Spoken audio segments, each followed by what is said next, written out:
Very good evening to all the learners. Today, it is the first class of the year 2021. I hope we are starting with, with a good intention so that we'll be free from the global pandemic of Corona.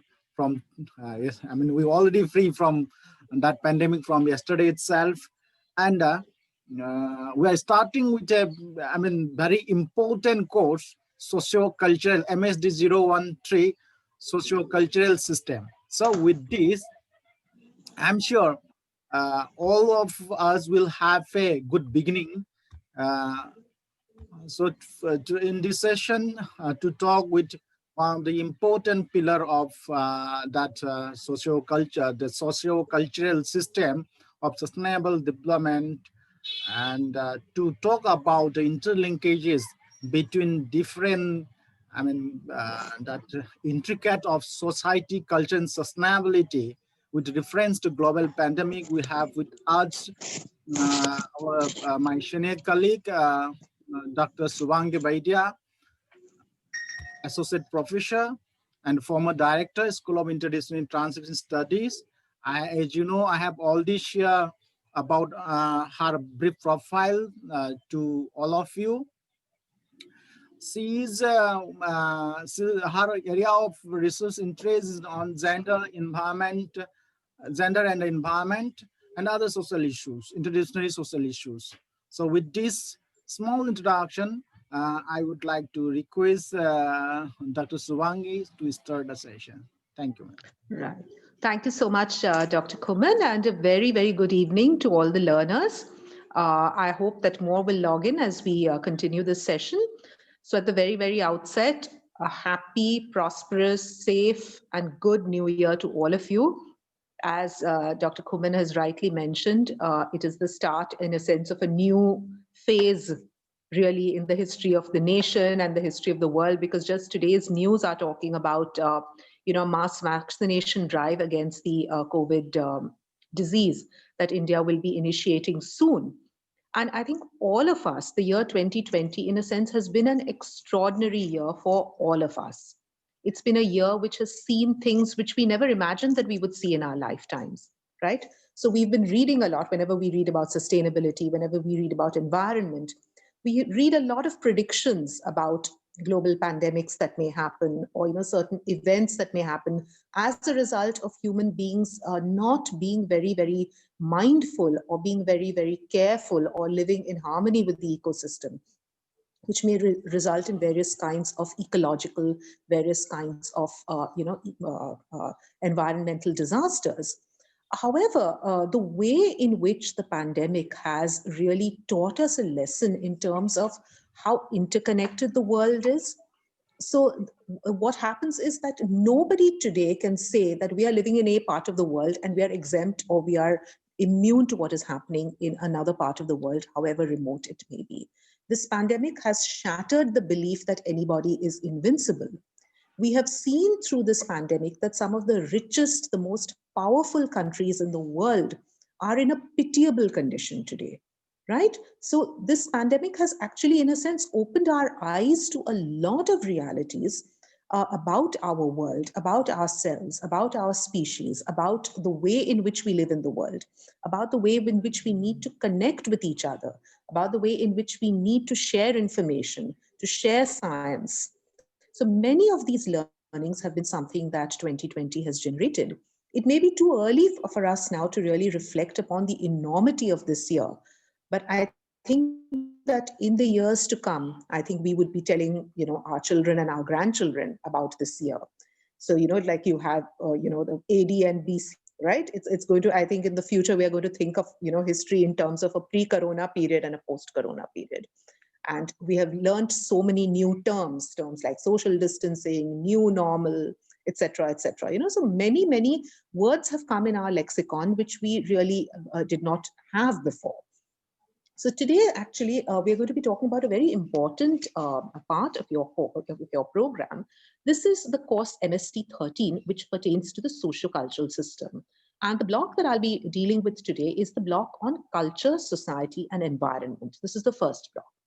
And in addition to actually covering some of the important aspects that have been discussed in this block, I'll also be trying to link it with, I'll also be trying to connect it with what is happening in terms of the pandemic so that it becomes relevant to you, so that it becomes something that can be, properly understood by you, that can be properly appreciated by you when we talk about culture and when we talk about society and its interlinkage with the environment.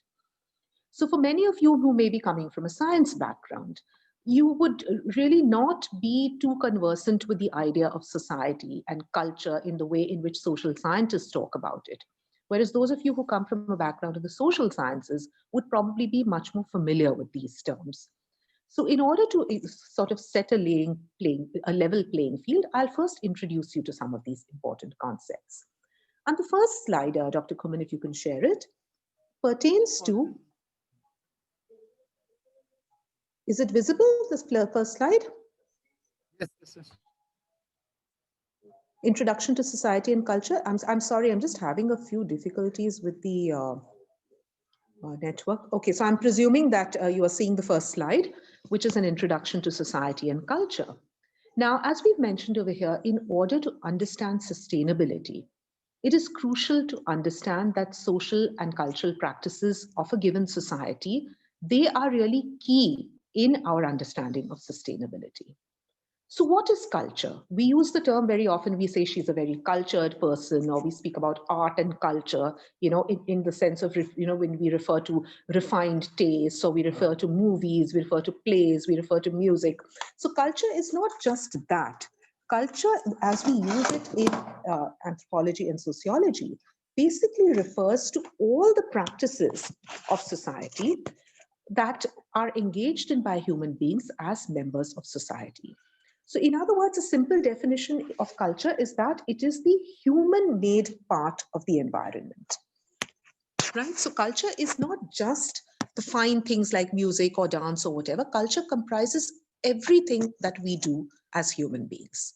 So one of the most famous definitions that has been given of culture is that it is a complex whole comprising knowledge, art, beliefs, morals, customs, and capabilities acquired by humans as members of society. This was given by a very famous, one of the fathers of the study of culture, E.B. Tyler, in the 19th century. In other words, it is the totality of learned and socially transmitted behaviors. So everything that we learn as human beings, everything that we learn as members of society, our customs, our traditions, our ways of greeting, our ways of eating, our ways of dressing, our ways of working, all these are part of that society's culture, right? So it is, to further extend these definitions, it is the distinctive means through which a local population maintains itself in an ecosystem. So how do the people live in a particular ecosystem? What are the ways in which, for instance, they interact with nature? So how, for instance, does a fishing community interact with the sea? How do they fish? What are the different practices around it? What are their different songs? What are the different dances? What are the different festivals? Similarly, if you look at an agricultural community, around the entire enterprise of agriculture are woven so many rituals, so many customs, so many traditions, right? So we also speak of culture traits and culture complexes. I won't deal with this in more detail. Basically, it refers to the way in which different discrete elements of a culture cluster together to form what we call is a culture complex. So for instance, we can say that a bow and arrow comprise to form the culture complex of hunting, right? Culture also comprises the norms, the values, the folkways, the mores, the customs of a particular society. In other words, culture has both material as well as non-material aspects. So culture may refer to things such as the different artifacts that we as human beings develop, but it also refers to our way of thinking about it. To give you a simple example, you may think of different items of jewelry, for instance, rings, bangles, mang tikka, whatever. But what are the different values that undergird them? So for instance, you would think that rings are something that are typically associated with the institution of marriage. Exchanging of rings means exchanging some kind of a vow or some kind of a promise to your partner. So that ring is not just a physical thing. It also has a certain meaning. It also has a certain symbolism.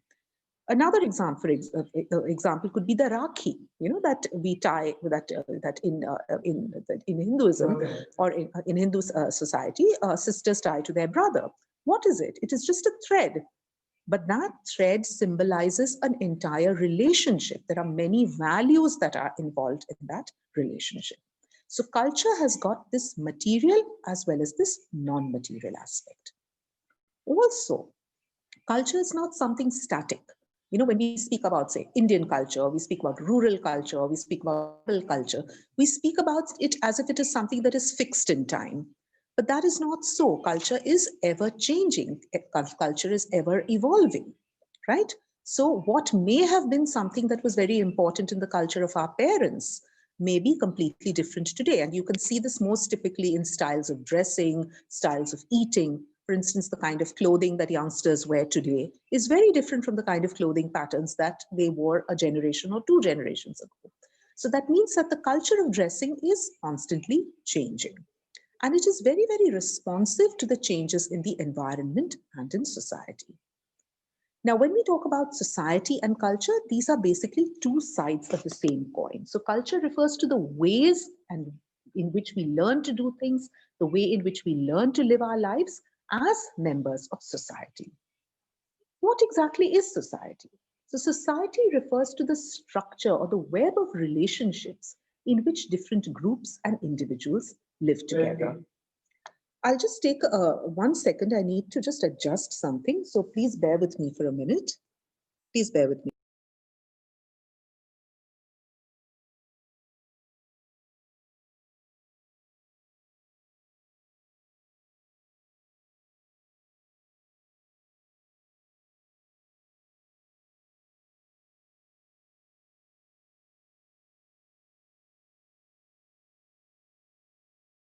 We're talking now about society. And when we talk about society, like I've mentioned, we speak of a web of relationships in which individuals and groups are involved. It is basically the structure that human beings create and within which they live a particular existence. So we speak of groups, communities, associations. Society is also comprises of the number of statuses and roles that individuals play. So each of us, for instance, I am your teacher in this particular session, but in my other life, in my private life, I'm also a parent, I may be a sister, I may be a friend, etc., etc. So all of us occupy different statuses, we enact different roles, and we occupy these roles and enact them in accordance with the needs of our particular situation. So basically, society comprises of a very, very complex network. You just think about it. The different things that you are doing in a day. Many of you would be working in jobs. So there is a different kind of behavior pattern. There is a whole different kind of set of expectations that goes around with that. But when you come to the classroom as a distance learner, there is an entirely different set of expectations and behavior that you're engaging in. Your behavior with your family members, your behaviors as children or as parents yourself, many of you. So, one and the same person is engaged in multiple sets of relationships, right? So this is what we call the web of relationships that comprises society. Society is also comprises, yeah, Dr. Kuman, did you say something? Yeah. Camera को थोड़ा सा देख लीजिएगा, हाथ से camera पकड़ रखा है क्या? Just camera. We are not able to see your face clearly. Oh dear, just a minute. Let me see. Is this better? Yeah, yes. Yeah. Because I'm holding the phone, So Yeah, that is. Yeah, so it tends to become a little, yeah. So in society, we also have, apart from roles, statuses, apart from communities, associations, and groups, we also have institutions such as the family, gender, political organization, religion and rituals, the economic system, and so on. So society is actually an extremely complex phenomenon if you think about it.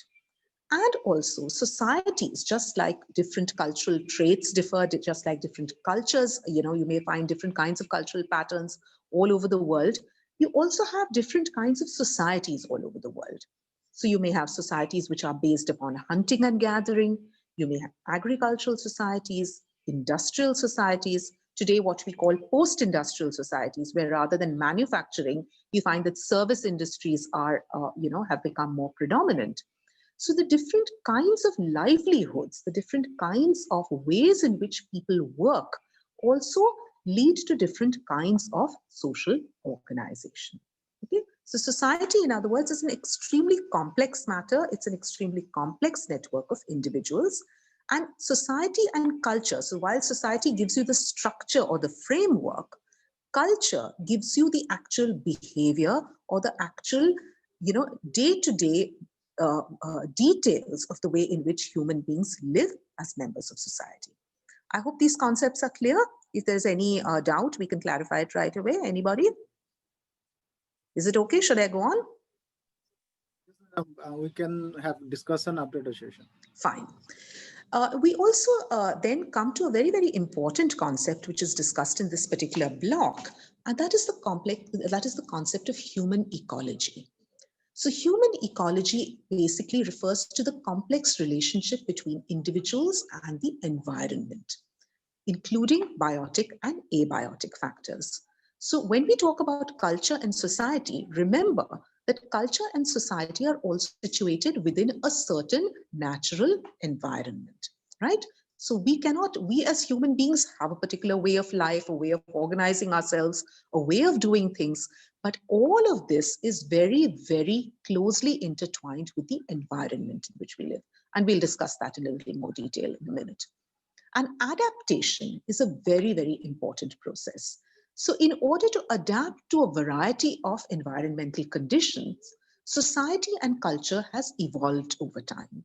So right from the primitive hunter-gatherers who were, trying to eke out a hand-to-mouth existence in society, all of you are aware then, the invention of agriculture, the way in which human beings learned to cultivate land.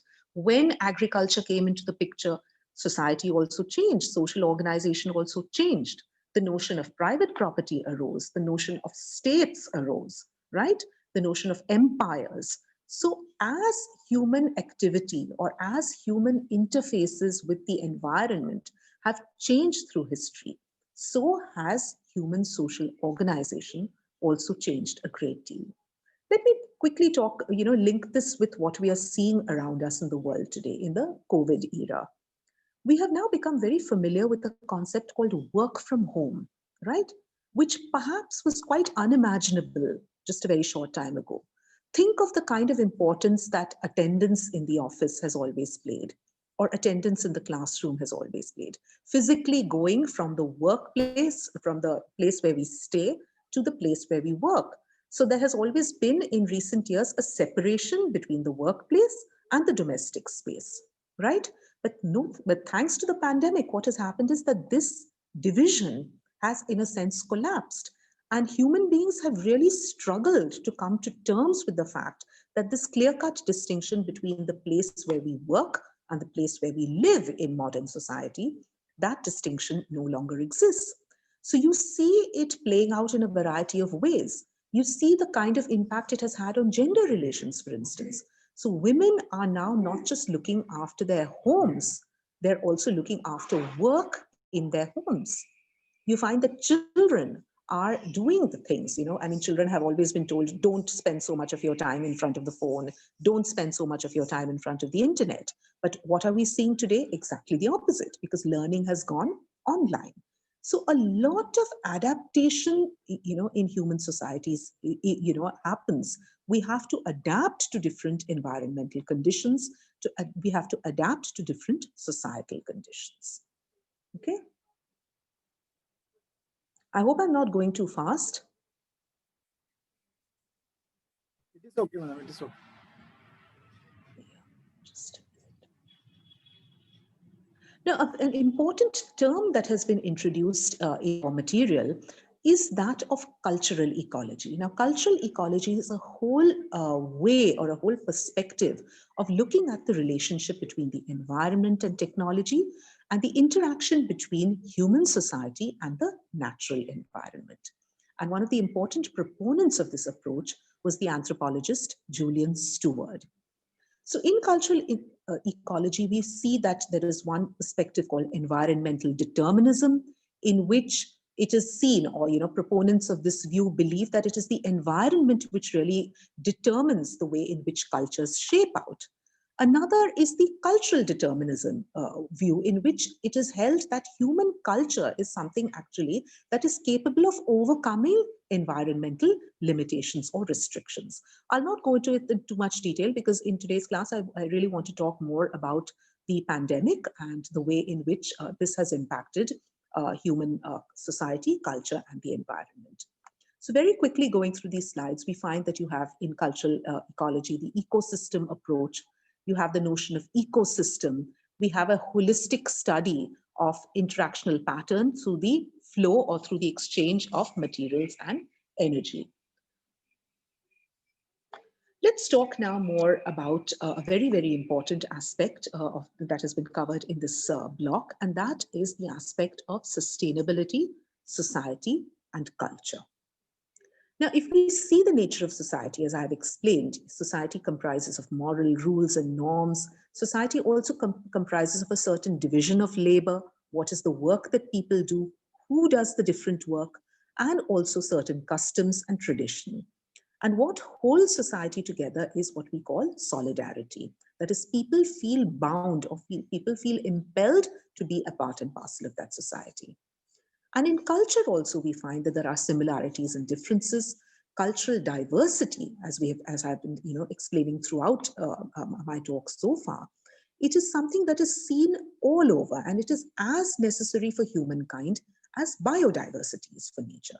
And this is something very important that we have to bear in mind, because we see very often attempts to homogenize culture, that for everybody should think in a similar way, behave in a similar way, follow certain common values. But we find that it is actually diversity, the diverse ways in which people, live out their lives, that is very, very important. And why do I say that cultural diversity is as important as biodiversity, for instance? For instance, if we look if we look in the realm of agriculture, if we look at something like, say, monocropping, or the way in which certain kinds of ways of cultivation are imposed from on top, that has led to a situation where the entire food security has been threatened. The commercialization of agriculture has been a very, very important fallout, which on the one hand, it has resulted in very, very large yields, and so we have a large food stock. But it has also resulted in agriculture now becoming something which is dominated by certain dominant trends, right? So these are some very, very important things that you as students of sustainability science should consider or bear in mind.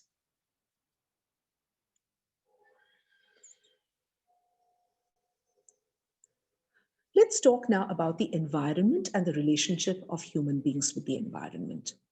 Now, human beings, like I've mentioned, society and culture, we cannot speak about society and culture without speaking about the environment.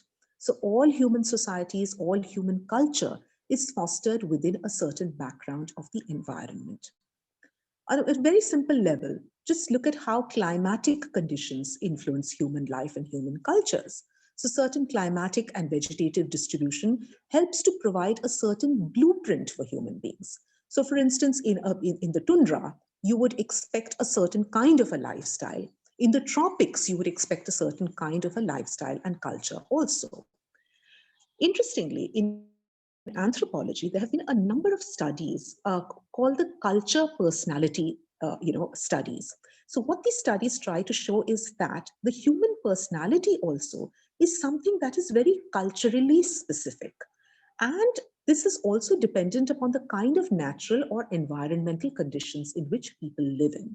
So many anthropologists, notable amongst them the famous anthropologist Ruth Benedict, showed how different societies generate certain personality types. And these personality types are very closely also associated with the kind of, natural world in which they live, the kind of, impact that the environment has upon their lifestyles. So, for instance, in an environment where, say, food is extremely scarce, if there is very, very scarce food supply, we will find that human societies tend to become extremely jealous, competitive. There may be literally a fight for food. There may be a fight for resources, and this may lead to a certain kind of a human personality. So the relationship between the environment, society, and culture is not very straightforward. It's a very, very complex and a very, very a multifaceted relationship, which has been studied by a number of social scientists as well as anthropologists and so on. Just a minute. I'll just take a, I just need to adjust something. Society or human cultures and the environment are interconnected.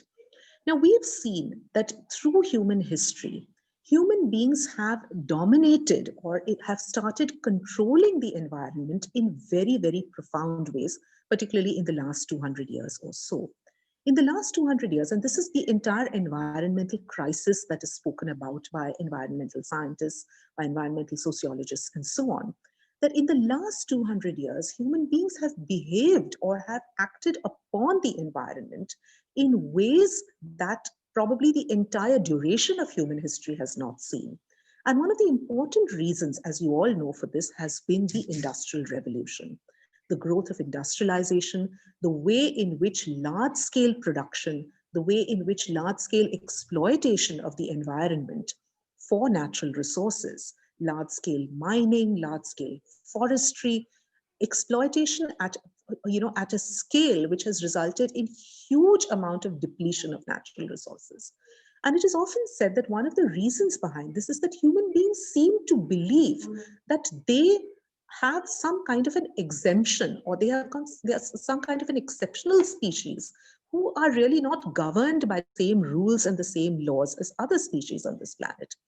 That we, in a sense, that culture in a sense gives us, or our identity as cultural beings, or our identity as social beings, gives us a certain control over nature, which can enable us to use nature or to misuse nature in any way in which we wish. And this is something that is an extremely serious threat that human beings are posing to the natural world and to their own existence. So this is something which I think is a thread that runs through all your material when you talk about sustainability, right? Now let's see, while human beings have been destroying the environment in a big way, human beings have also simultaneously tried to conserve or try to protect the environment. And this is where the notion of sustainability has gained credence. And of course, as we know, human activities should be geared to improve and change degraded natural environment. And we see that in the creation of parks, sanctuaries, biodiversity conservation, afforestation, soil management, etc. Also in more and more eco clubs, awareness of environment and conservation, the ecology or environmental studies becoming a core subject in schools and universities, and so on and so forth. Underlying this, however, has always been an argument that is human progress and the conservation of nature, are these two things in contradiction to each other? Are they opposed to each other? Or are they things that can go side by side? And as we shall see later on, the pandemic has given us very, very good reasons to really look at our entire pattern of development, the way in which the world has been interacting with the environment in a very, very important way. We find that efforts for conservation also include the promulgation of laws and policies regulating timber extraction, forest products. The ban on plastics recently has been a very, very important step in this direction. But once again, we find that once the pandemic has started, you find that this ban on plastics seems to have completely been overridden by the need to use disposable things. The whole notion of things being contaminable. So you find that the layers of packaging, people using throwaway or single-use items, has suddenly increased during the pandemic. So this is also something that we need to think about, right? We need to look at the way in which certain conditions or certain social and other conditions have forced us to change our behaviors in very dramatic ways. The important point that we are trying to drive at is that the cost-benefit balance in conservation is something that economists need to work out very carefully. And it is this that is really going to pave the way in future for a world where sustainability becomes the default setting, as it were, where leading sustainable lifestyles becomes something which is the natural way to go about things, rather than actually going against sustainability and treading towards the path of a very exploitative developmental agenda. Let's now speak about something that has affected all of us, like I've mentioned, something that, in the current context, in the context of the pandemic, has some very, very important lessons, particularly in the context of sustainability, society, and culture. So, what have been the impact of human activities on creating pandemics or on creating situations where the current kind of pandemic like situation has really come to pass? So we see that through human history, we have created a situation where we have put almost 1 million species at the risk of extinction. I'm sure all of you have heard of the famous filmmaker David Attenborough. David Attenborough has made some absolutely remarkable films on the wild, on the environment, and on the human environment interface, which really cast light on the way in which human beings have systematically set about destroying a great deal of the world's biodiversity. We see that there has been a great deal of degradation of soil and habitats, air and water pollution. These are things that are very, very well known to you. The destruction of forests, the destruction of coral reefs, the exploitation of wild species, and so on and so forth. In other words, the destruction of biodiversity.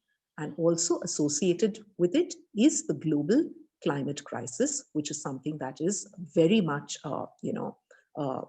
present, and something which is a very, very huge threat to livelihoods also, to food security, and of course, to biodiversity as well. This disruption of natural ecosystems that human beings or human activities or human ways of doing things have resulted in, and the decline of species has led to, as you know, an increase in zoonotic diseases. So when pathogens pass between humans and animals, this has led to some new diseases, of which, of course, corona or COVID-19 is one very, very real and present example. And what scientists have noticed is that the more human beings encroach or conduct commercial activities in wild habitats, this in fact provides opportunities for diseases to transmit from animals to humans. And SARS-CoV-2 or the COVID-19 virus is widely have been believed to have been transmitted to human beings from a specific bat species in Asia. In this context, I'd just like to mention that when we talk about culture, when we talk about the way in which human beings conceive of each other or look at each other, we find that the tendency to regard our own culture as being something very, very supreme, and other cultures or foreign cultures as being, in a sense, something which are enemies or something which are deviant, things which are, inimical to our way of living. This is also something that has come out very, very sharply during the global pandemic. The fact that this virus is believed to have originated in China has led to a great deal of racial kind of thinking or racial discrimination, a good deal of racial sentiment. We find that people from certain parts of the world are being stigmatized. We find that certain parts of the world, or certain categories of people are seen as super spreaders. They're seen as people who are carrying the disease. There is a great deal of suspicion. There is a great deal of resentment. A recent example, I don't know if any of you remember, there was a commercial brand that had advertised a roti maker. And this advertisement created a good deal of anger amongst people. It said that your maid's hands carry infection, so why don't you use the roti maker? Now, immediately it was observed that this ad was extremely discriminatory in its content. It seemed to imply that because the maid is somebody who is a poor person, she is likely to be somebody who transmits disease. So the notion of somebody as being a transmitter, somebody as being a polluted person who can make you sick, these kinds of prejudices, these kinds of stereotypes also came up big time during the pandemic. And this is where we really have to think about the role of culture in the way in which we understand diseases, the way in which we understand, different health conditions. We find that the commercial use of wildlife for human consumption and the fur trade resulting in human-wildlife interfaces may have resulted in the evolution of the virus and its transmission to humans, which once again, highlights the fact that the way in which we treat the natural world, the human tendency to treat the natural world as something that is only of use to us, that's something that we must just exploit for our own use, for our own leisure, for our own pleasure.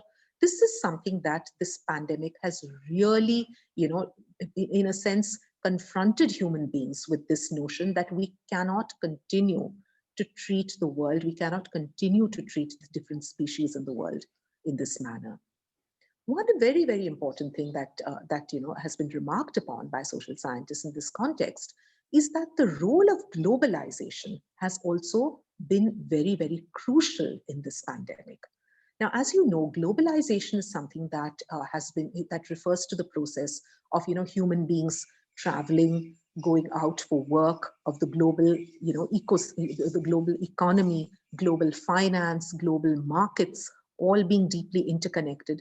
So globalization basically means that the whole world is, in a sense, one large kind of interconnected network. Now, globalization, if you look at India's economy, it was in the 90s that the Indian economy really opened up, or globalization or liberalization, the whole what the structural adjustment program really began in India in the 1990s. And while globalization has played a very, very important role in freeing a lot of people from the clutches of poverty, we find that it has led to new opportunities coming up. Today, we have access to all kinds of new products, we have access to new ideas, we have access to all kinds of goods, all kinds of services. Information technology is one of the very, very important drivers of globalization. So all these things, because the world is so interconnected, a lot of benefits have accrued. But when we talk about the context of this virus, we find interestingly that it is globalization that is, in a sense, resulted in the global spread of this virus. Because human beings travel so frequently, and we know that it is through international travel, really, that this virus migrated from place to place. So while globalization, in a sense, has linked the whole world together, we find that it has also created an additional responsibility upon all of us. So whatever affects me in my part of the world is also going to affect somebody thousands of kilometers away in their part of the world. So the inescapably global nature of the world in which we live is something that this particular pandemic has brought very, very sharply in focus. But of course, the positive side also is that even though it is globalization that in a sense has resulted in the globalization of this disease, it is also global cooperation and global efforts working together that will ultimately help to eradicate this disease also. What are the lessons for sustainability that this pandemic has taught us? Now, I'm quoting here, the things that I've spoken about the pandemic are basically drawn from an article by Dr. Susan Lieberman and Dr. Christian Walzer, and it has been published in The Wire. The link is given over here, and we'll share the link also with you so you can read the article. These authors say, we must ensure the conservation and protection of biodiversity that, interwoven with intact and functional ecosystems, provides the foundational infrastructure of life, health, and well-being on our planet. A key element will be multilateral and multidisciplinary collaboration. No one country, group, discipline, or sector of society holds enough knowledge and resources to single-handedly prevent the emergence or the spread of global diseases. So what I've been saying all through, that the connection between society, the connection between culture, the connection between environment is something that can never be a one-way street. It can never be that human beings are going to dominate over the environment and use the environment exclusively for their own purposes. We find that the environment or the entire ecosystem comprises of multiple interrelationships. interrelatedness of both the biotic as well as the abiotic aspects, we find that there is a certain give and take between the entire ecosystem or all the constituents of the ecosystem, which must be respected, which must be regarded. And when we fail to respect or regard this, unintended and terrible consequences may result. And like has been mentioned in this quote, it is no one country, group, discipline, or sector of society. And it's great that you are enrolled in an interdisciplinary and multidisciplinary program of studies. Sustainability, the very notion of sustainability science, is all about bringing together multiple disciplines, whether it is environmental science, whether it is sociology, anthropology, even humanities, literature. So a whole lot of different areas, when they focus upon this particular issue of sustainability, can give an interdisciplinary, a multidisciplinary, and in fact a transdisciplinary approach to looking at the issue of sustainability and how we can deal with it. So very quickly, to summarize, the important points that we've made in today's lecture, nature, culture, and society are intimately connected with each other. Social and economic development cannot be viewed in isolation without taking into account the importance of the environment. Yeah. Can you just mute your mic if somebody is, I think I see Hariom Tyagi ji, mic please unmute kariye. Environmental factors are important in livelihoods, adaptation and growth, and the development of human societies. Cultural values also embody our ideas about nature and our role and place in it. And sustainability is, in a sense, the key to ensuring the survival of nature, culture, and society. Conservation of natural resources and cultural resources in times of rapid change and globalization presents us with huge challenge. However, growing eco-consciousness and awareness can help us to bridge this gap. And lastly, the COVID-19 pandemic has brought out the interconnections between culture, society, and environment, and also with health in very, very profound ways. It's clear that only through fostering and promoting biodiversity, sustainability, and active cooperation and joint actions by the world community can our species continue to exist on the planet. And of course, our real challenge is to ensure that the lessons that we have learned from the pandemic are not quickly forgotten.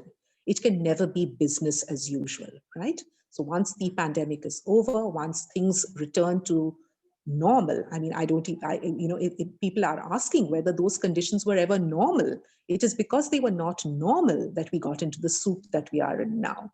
So perhaps the new world order is something that has to be built on the foundation of sustainability.